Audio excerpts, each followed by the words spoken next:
Order. Questions to the Prime Minister. Hannah Bardell. Question number 1, Mr. Speaker. The Prime Minister. Thank you, Mr. Speaker. Today marks the 69th anniversary of the NHS, and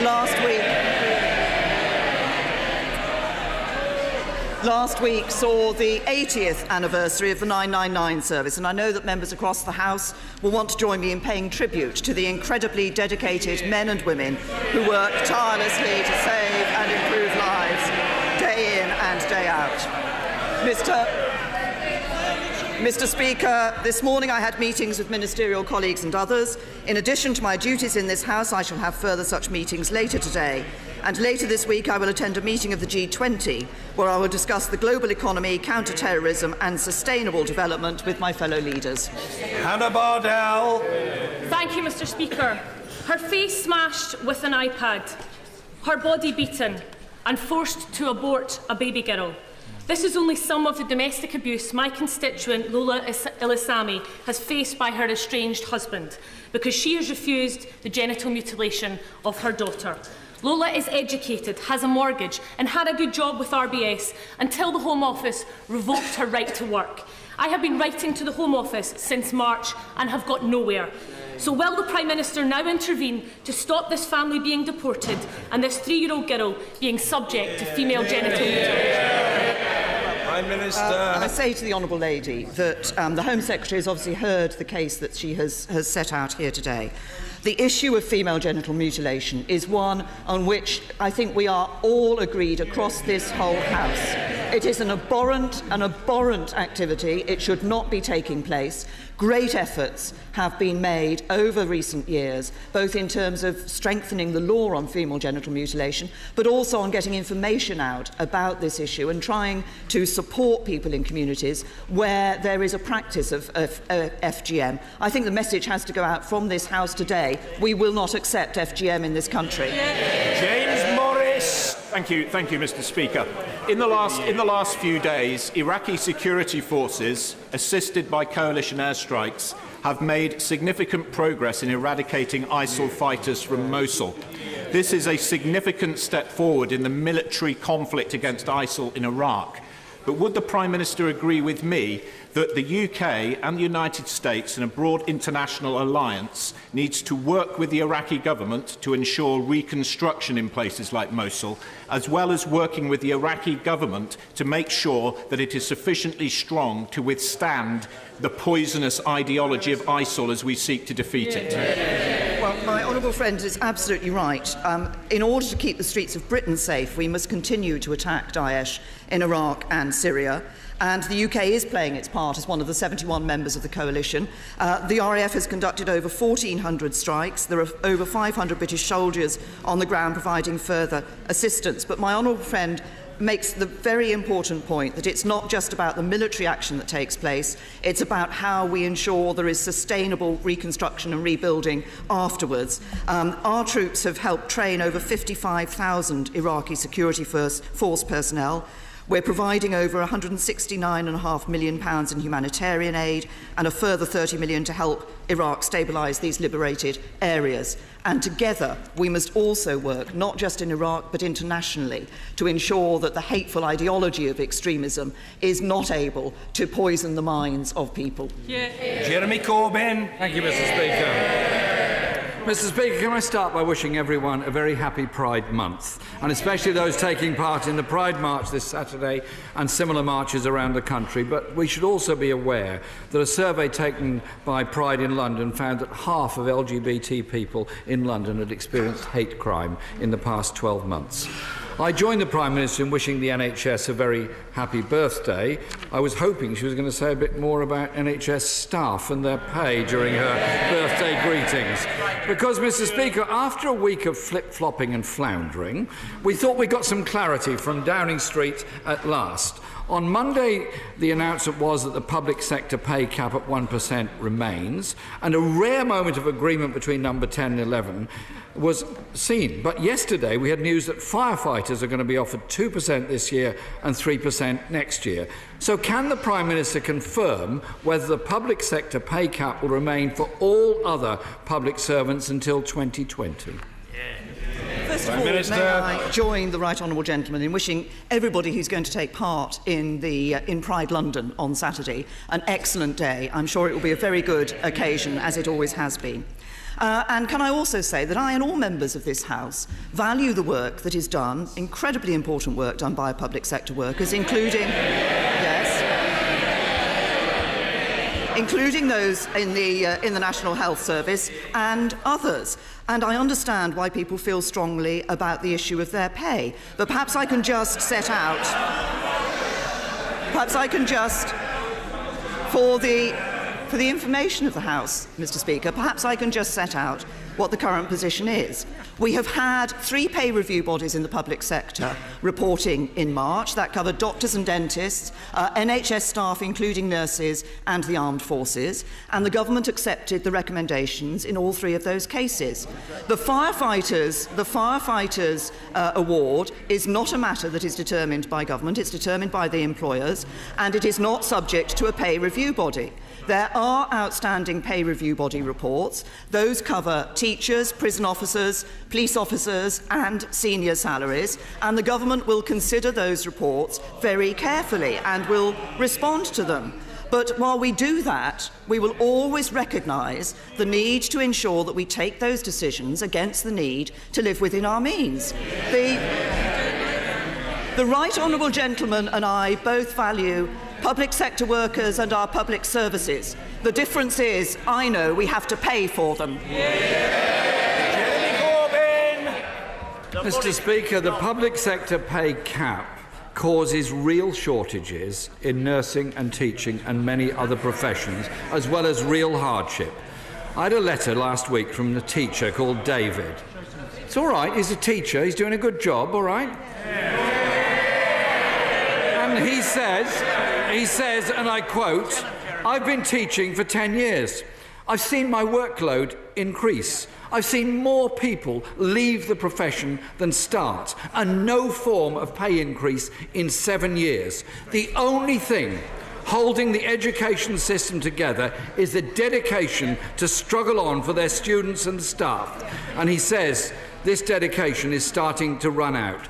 So what we're doing by this pay cap, I say to the Prime Minister, is recklessly exploiting the goodwill of public servants like David. They need a pay rise. Minister! The Leader of the Opposition refers to the numbers of nurses and teachers that we have working in the public sector. Of course, we now have more nurses in our hospitals than we had in 2010. We have more teachers in our schools. But let me remind the right honourable gentleman of why it has been necessary for us to exercise restraint in public spending, including capping public sector pay. It's because we inherited the biggest deficit in our peacetime history.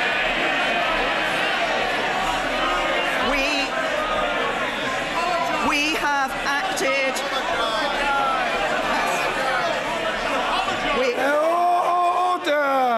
Order! I've noticed earlier, Mr. Mahmood, that you seem to be in a very hyper condition today. I would recommend you take some sort of soothing medicament or go and lie down for a little while. You'll probably feel better at the end of it. Prime Minister. Mr. Speaker, we have acted to bring that deficit down by 1.25. It's now down by 3/4. At the same time, we've seen the economy grow and we've seen record levels of people in employment. Our policy on public sector pay has always recognised that we need to balance the need to be fair to public sector workers, to protect jobs in the public sector, and to be fair to those who pay for it. That is the balance we need to strike, and we continue to assess that balance. We've had 7 years of tax cuts for the richest and tax breaks for the biggest corporations. And last year, Mr. Speaker, there was a net loss of 1,700 nurses and midwives to the NHS, and in the first 2 months of this year alone, 3,264 have left the profession altogether. Not a great birthday present for the NHS, is it? Last week, the Chancellor said, "We all value our public services and the people who provide them to us," and went on to laud his own economic record by saying that we had a fundamentally robust economy. Well, the Prime Minister found £1 billion to keep her own job. Why can't she find the same amount of money to keep nurses and teachers in their job, who, after all, serve all of us? Prime Minister! The Right Honourable Gentleman talks about the number of nurses. In fact, I think some of those figures he was talking about was the number of nurses who are registered in the United Kingdom. There are about 600,000 nurses registered in the United Kingdom. About half of them, 300,000, work in the NHS in England. And contrary to what he says, we have 13,000 more nurses working in the NHS today than compared to 2010. But I understand that it has been hard for people who've been working hard and making sacrifices over the years as we've been dealing with Labour's mismanagement of the economy. But let me remind the Right Honourable Gentleman of what happens when you don't deal with the deficit. It's not a theoretical issue. Let's look at those countries that failed to deal with it. In Greece, where they haven't dealt with the deficit, yes. What did we see? What did we see with failure to deal with the deficit? Spending on the health service cut by 36%. That doesn't help nurses or patients. I hope the Prime Minister's proud of her record of controlling public sector pay to the extent that hard-working nurses have to access food banks in order to survive. And the frozen wages of teaching assistants, paramedics and council workers. But, Mr. Speaker, it's not just in the public sector. Across the economy, wages are rising by 2.1%, while inflation is nearly 3%. 6 million workers already earn less than the living wage. What does the Prime Minister think that tells us about 7 years of a Conservative government and what it's done to the living standards of those people on whom we all rely to get our public services, our health services delivered to us? Prime Minister! I'll tell the Right Honourable Gentleman what's happened over the last 7 years. We see record numbers of people in employment. Nearly 3 million more people in work.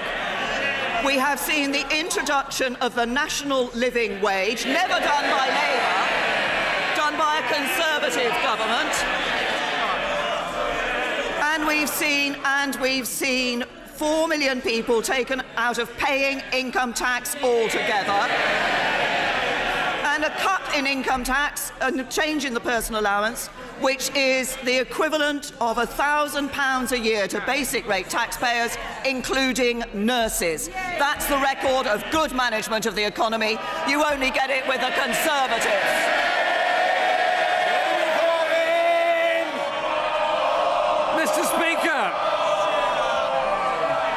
Mr. Speaker, the Prime Minister simply doesn't get it.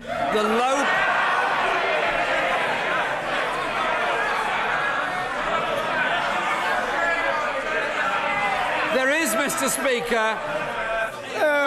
We've got plenty of time. I'm quite happy to run on for some considerable period of time. People who are making an excessive noise should try to calm themselves and perhaps just give a moment's thought to whether they would like to be viewed by their constituents shrieking their heads off. It's very down market. Jeremy Corbyn. Mr. Speaker, there is a low-pay epidemic in this country, and it has a terrible effect on young people.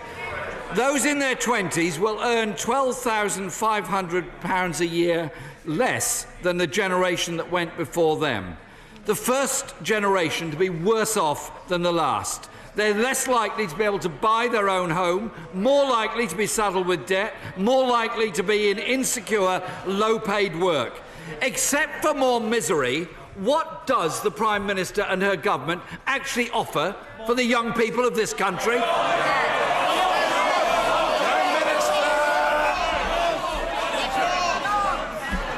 Yes.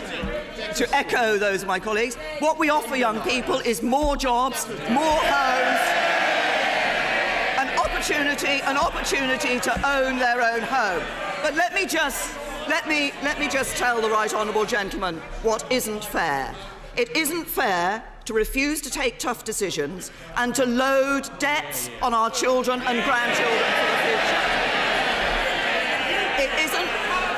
It isn't fair to bankrupt our economy, because that leads to people losing their jobs and losing their homes. And it isn't fair to go out and tell people that they can have all the public spending they want without paying for it. Labour's way leads to fewer jobs, higher prices, more taxes, and Labour's way means everyone pays the price of Labour. Mr. Speaker, when Tories talk of tough choices, we know who suffers. It's the poorest and most vulnerable within our society. Young people, Mr. Speaker, employed on 0 hours contracts are more likely to have worse mental and physical health. Students who've worked hard at university graduating with £57,000 worth of debt that will stay with them till they retire. Mr. Speaker, let me spell it out to the Prime Minister. This is the only country in which wages have not recovered since the global financial crash. More people are using food banks. 4 million children living in poverty, record in-work poverty, young people who see no prospect of owning their own home, and 6 million earning less than the living wage. The low pay epidemic is a threat to our economic stability. So, can she take some tough choices and, instead of offering platitudes, offer some real help and real support for those in work, young people who deserve better and deserve to be given more optimism rather than greater inequality? Prime Minister! We actually now see that the proportion of people in absolute poverty is at record lows. He asks for help for those who are low paid. I'll tell him the help that we've given. I'll reiterate the help that we've given to people who are low paid. We introduced the mandatory national living wage, the lowest earners' fastest pay rise in 20 years. We have cut taxes, taken people out of paying income tax, cut taxes for those who are on basic rate taxpayers. We are doing what is important for this country, which is ensuring there are jobs and an economy providing those jobs for people, because the best route out of poverty is being in work. And I know that the right honourable gentleman has taken to calling himself a government in waiting. Well, we all know what that means. Waiting to put up taxes, waiting to destroy jobs, waiting to bankrupt our country. We will never let it happen.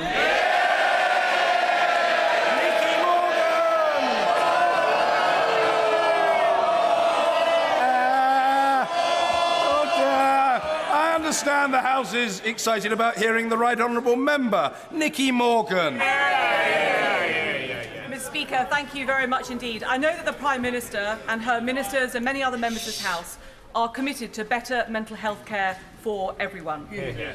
I'm a founder of the Loughborough Wellbeing Project, and I recently visited the CAMS Eating Disorder Service in Leicester.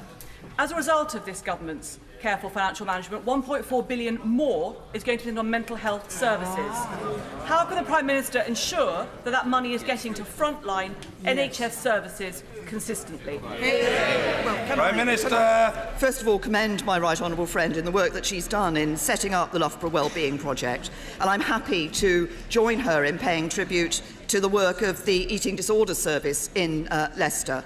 As she says, they do incredibly important work, and we must do more to transform the mental health services that we provide for young people, but also mental health generally. That's why, as she says, we are putting more money into mental health, and it will reach, our spending on mental health will reach a record 11.6 billion, reached that last year. That funding, we do need to make sure it gets through to frontline services. One example of that is the work we're doing to ensure that teachers and staff in schools are trained to better identify and better deal with mental health problems when they're present with children. And I saw that when I visited Orchard School in Bristol last week. Excellent work being done, really improving the quality of services for young people with mental health. Ian Blackford. Thank you, Mr. Speaker. As we meet here today, the funeral is taking place in St Peter's Church, Dundee, for the former leader of the Scottish National Party and Member of Parliament for Dundee East from 1974 to 1987. I'm sure the House would like to join with me and commemorate the life and contribution to politics of the late, dearly missed friend and colleague Gordon Wilson. Mr. Speaker, the UK Government has not announced any measures to address rising inflation and slowing wage growth, which the IFS has described as dreadful. As workers face more than a decade of lost wage growth and endure the worst period for pay in 70 years, does the Prime Minister think she's looking out for the just about managing? Prime Minister. Can I first of all say to the honourable gentleman, as I did last week, that I'm sure all members of this House will wish to both offer our condolences to the friends and family and colleagues of the late Gordon Wilson, but also to recognise the role that he played in politics in the United Kingdom, including in this House.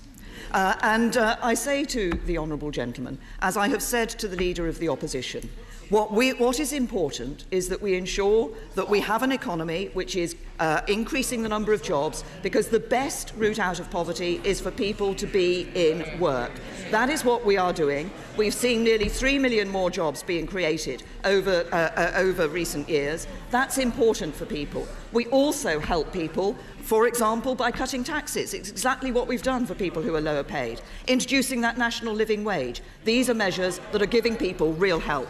Ian Blackford. Of course, it's the forecast of a rise in in-work poverty that should concern us, and in particular the likely increase of young people in poverty over the lifetime of this Parliament. Mr. Speaker, since the 2010 general election, the FTSE 100 has risen by 39.6%.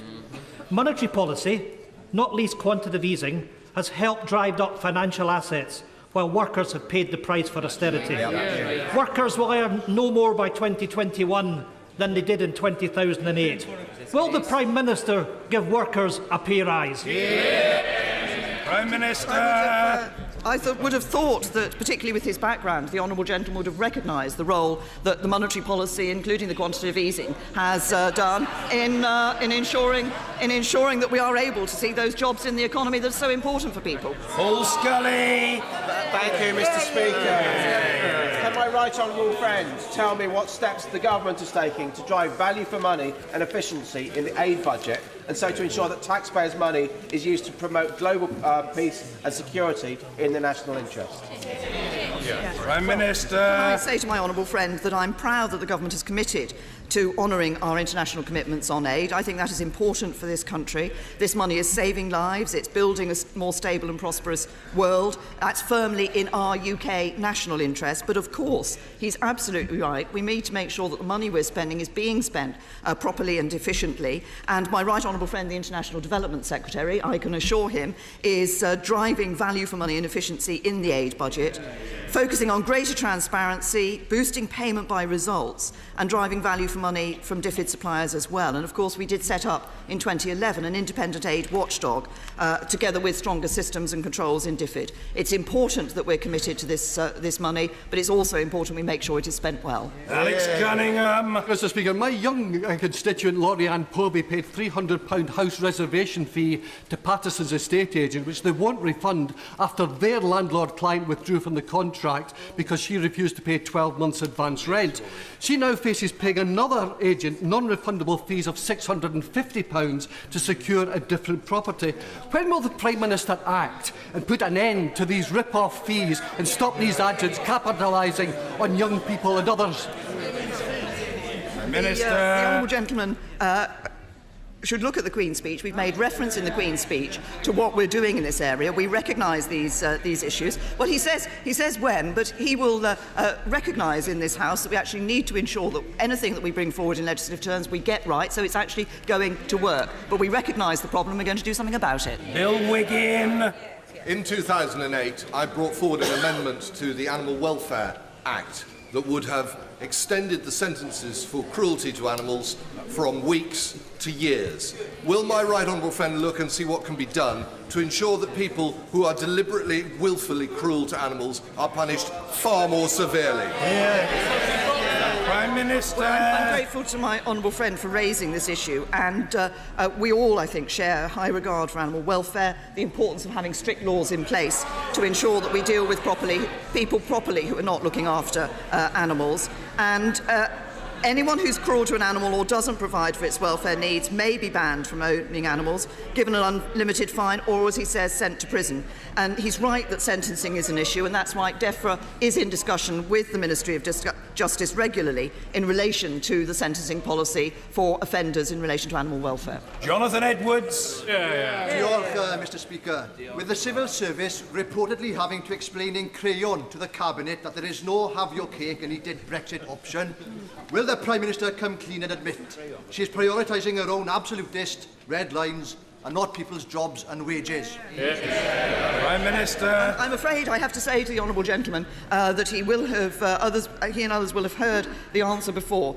What we want to do is negotiate the best possible deal for the United Kingdom that ensures we have a comprehensive free trade agreement, that we can continue to trade with our European partners, that we have that new deep and special partnership with the European Union, that we ensure that we are growing our economy, but it's not just about our relationship with the European Union. It's about trade deals that we will do with countries around the rest of the world, and it's about ensuring sound management from a Conservative government. Mrs Cheryl Murray. Thank you, Mr Speaker. Blue Harbour Commissioners have highlighted to me the valuable contribution that retired police sergeant and now special constable Russ Hall has made to maritime policing. Does my right honourable friend believe that joined-up working with other agencies is essential and can make a positive contribution to beating crime in our small harbours and help protect our borders? Prime Minister. Can I join my honourable friend in recognising the contribution that Special Constable Russ Hall has made in her constituency, and she makes a very important point. Indeed, when I was Home Secretary, I brought various agencies, police, border force and others together to look at this issue of how we deal with protecting our borders, and that joined-up working can make a very real and positive contribution. And as she will know, of course, what matters is not just how we do that, but ensuring that we're having an impact. And of course, as she will know, crime has fallen by a third since 2010 and has fallen to a record low.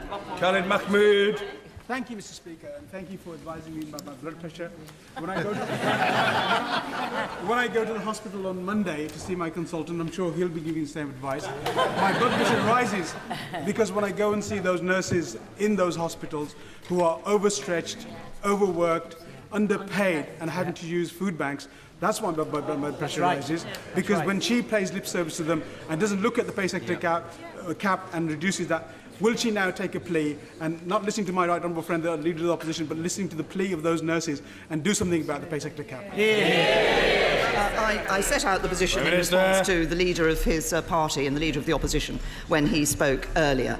And of course, people may not realise that for nurses, there is, of course, the overall public sector pay increase, but also many nurses receive increments or progression pay on top of that. And for a typical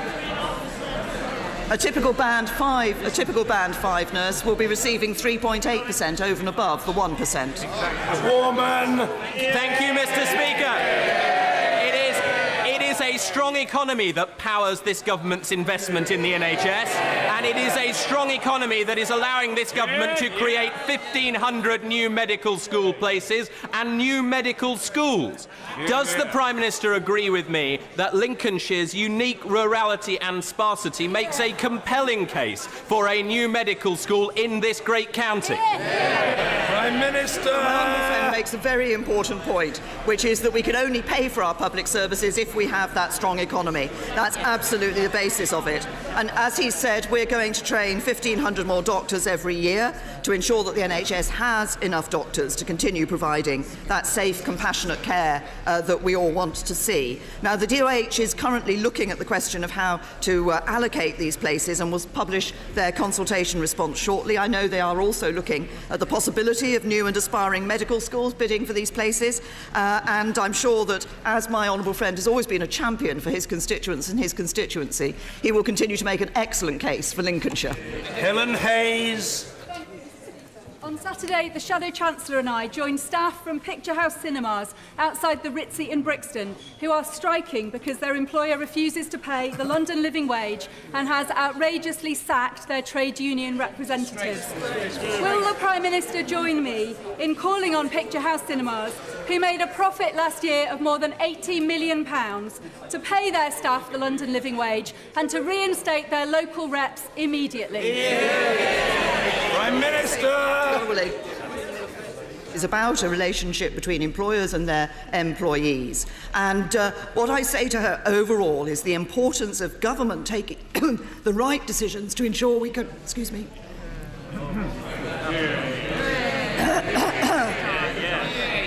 Taking the right decisions to ensure we're growing the economy and providing those jobs for people in the first place. Andrew Bowie.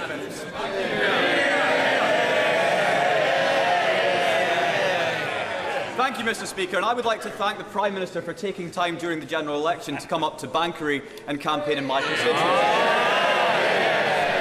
where I think we did rather well. But I would just like to ask if she agrees with me that it is utterly shameful that the Scottish Government have, for the second year in a row, had to go pleading to the European Commission for an extension to the farm payment deadline. And is this not proof, if further proof were needed, that the SNP are failing rural Scotland? Order! We're fascinated to hear the answer, but I should just say that, although I'm very interested to hear the answer, and we will, the Prime Minister is not responsible for the Scottish Government. The Prime Minister. Can I first of all welcome my honourable friend to his place in this House, and I very much enjoyed my visit to Banchory during the election campaign. But what he says is absolutely right, because time and again in this chamber, Mr. Speaker, we hear the Scottish nationalists demanding more powers for Scotland.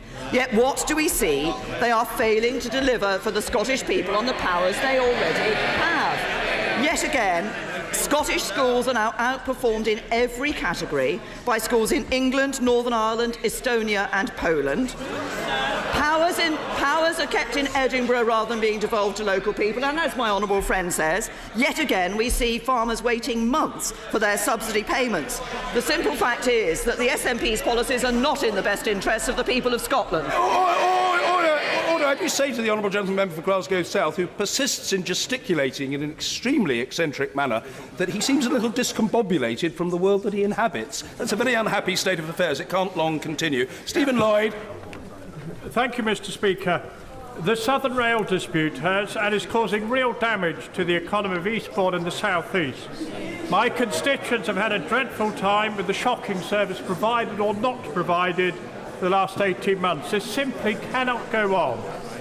Will the Prime Minister enlighten me, my constituents and the House why the Department of Transport and the train operator will not meet with the unions at the same time in the same room together to negotiate a deal?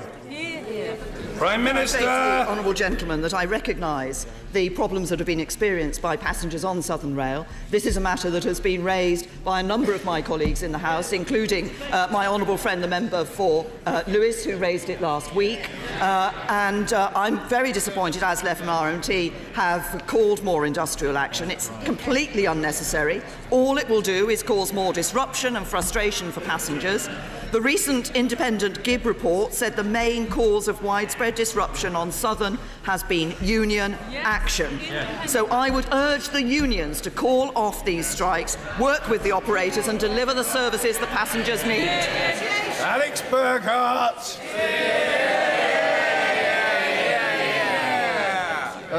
Businesses across my constituency will be cock-a-hoop to hear that that their calls for better broadband are being answered by the Digital Infrastructure Investment Fund, which is going to unlock about £1 billion for full fibre service. This is going to help them create jobs, particularly in rural areas.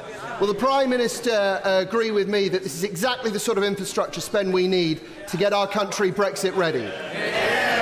Prime Minister! My honourable friend makes a very important point, and we're already a digital world leader, and we're committed to making sure that this country remains so.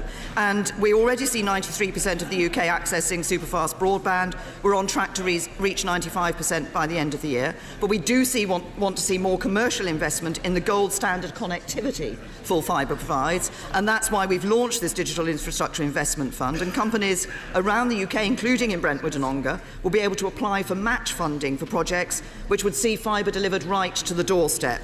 And yesterday we also announced 100% business rate relief for those businesses rolling out new fibre. This is important. We want to continue to be a world leader, and the actions the government is in digital, the actions the government are taking and making sure we will be. Liz Saville-Roberts.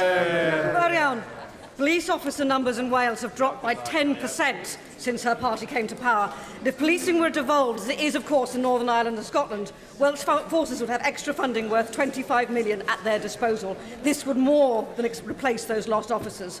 What justification is there for refusing to devolve policing? Prime Minister. We've been around this discussion before, but can I just address the central issue of what the Honourable Lady is talking about, which is about police budgets and is about the number of police officers. We are currently protecting police budgets. We've been doing that since 2015. That, I believe, is acknowledged across the House. And we're not just protecting those police budgets, we are ensuring that the police have the capabilities they need to deal with new types of crime, creating the National Cybercrime Unit, creating the National Crime Agency. These are all important steps to ensure the police can do their job of cutting crime, and crime is at a record low. Scott Mann. Can I thank the Prime Minister for introducing the Trade, Agriculture and Fisheries Brexit bills in the Queen's speech.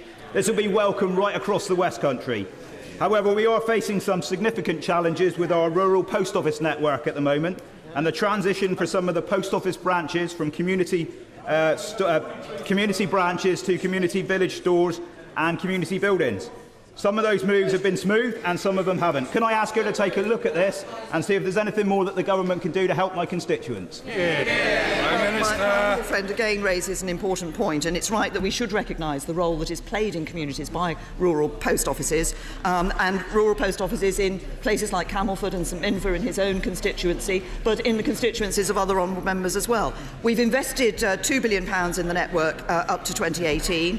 The number of post offices is actually at its most stable for decades, but he's absolutely right. I would urge the post office to help to make it as easy as possible for shops who want to take over postal services to be able to do so.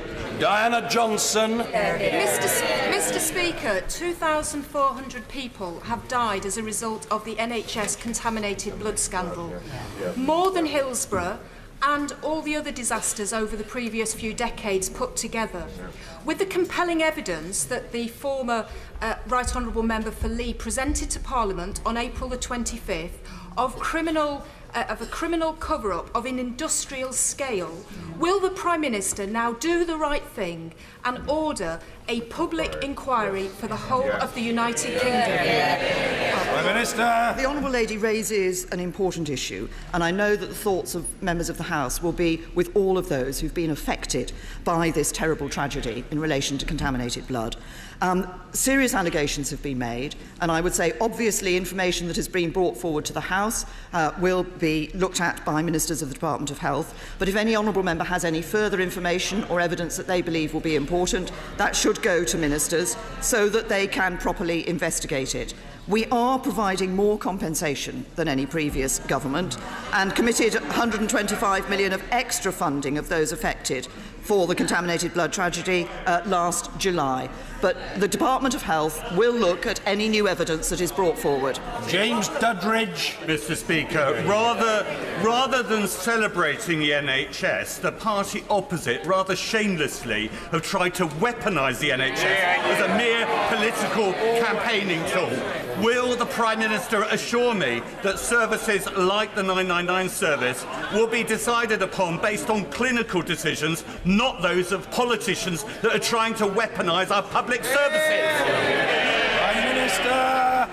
My honourable friend is absolutely right. In relation to the services that are provided by the NHS, it is so important that decisions are taken on a clinical basis by those who understand the needs and requirements of people and in different areas. And that's why we have set up NHS England, which has a plan for developing services in the NHS over a 5-year period. It's important that politicians allow clinicians and others in the NHS to make the decisions they need to. Malhotra.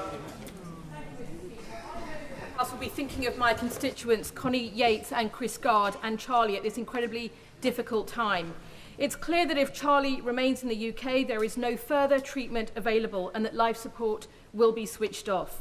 There are differing views about the chances of the nucleoside bypass therapy that other children, albeit with less severe forms of Charlie's condition, have benefited from. I understand the chances of improvement for Charlie are low, but that doctors will be able to say within 3 months whether Charlie is responding and whether that change is clinically beneficial.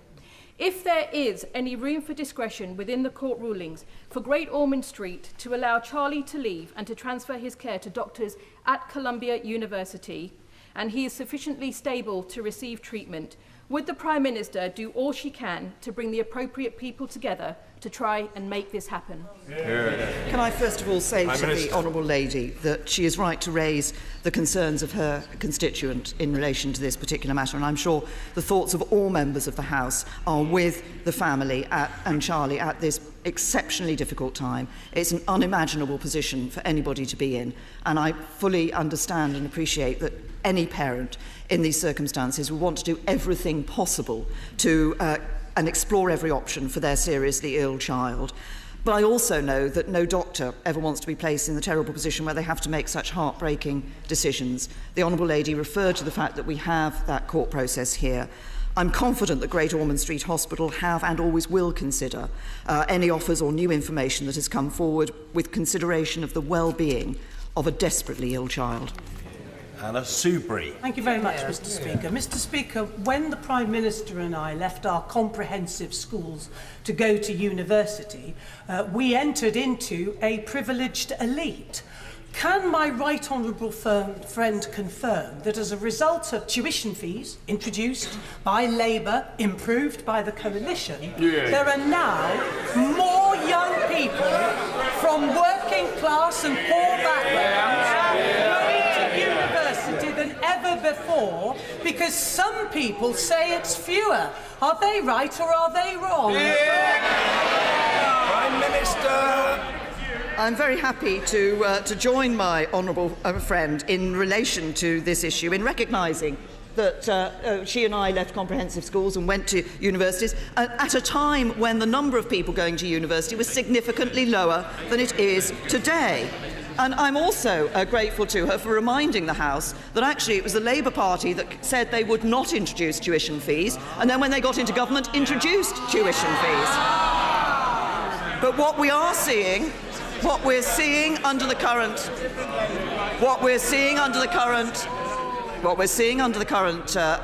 system is more young people than ever going to university, and crucially, to address the point she raised, disadvantaged 18-year-olds are 40% more likely to go to university now than they were in 2009.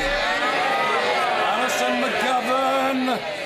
Speaker, the Prime Minister herself commissioned Bishop James Jones to report on the experience of the Hillsborough families. Given the painful evidence before us that parts of the state still don't know how to treat bereaved families or the survivors of catastrophe, will she now give me the date when she will publish Bishop Jones's report? Well, I haven't yet myself seen Bishop Jones's full report. I'm not able to give her a date when I will publish it, but she raises a very important point. The reason why I asked Bishop James Jones to undertake this work was precisely because I was concerned about the way in which the bereaved families at Hillsborough had been treated over far too many years. And obviously we've seen the result of the Crown Prosecution Service decisions last week. But this is why we have committed in the Queen's speech to introducing an independent, a public advocate who will be able to act on behalf of bereaved families in cases of public disaster, because I think it is important that they are able to have that support alongside them, because too many families just have to, as we've seen in Hillsborough, have to over many years fight to get justice. I want to ensure that they have help and support in doing that. Mr. Robert Halfon. Thank you, Mr. Speaker. Given the government's record in freezing fuel duty, will she resist recent siren calls to raise fuel duty because they hurt the lowest paid the most? And will she also do everything possible to make sure that when the international oil price falls, that this price is properly reflected at the pumps, so that we can have a Britain that works for every motorist? Prime Minister. Well, can I first of all commend my honourable friend who has been championing this issue for all the years that he has been in the House, and the work that he has done as a great campaigner on this and indeed other issues has been recognised by the government in changes the government has made. As he knows, I'm pleased that we have been able to do what we've done in relation to holding down the issue on fuel duty. I think he's trying to tempt me down a path which I will not go down, because as he knows, decisions on these matters are taken at the time of fiscal events. Order.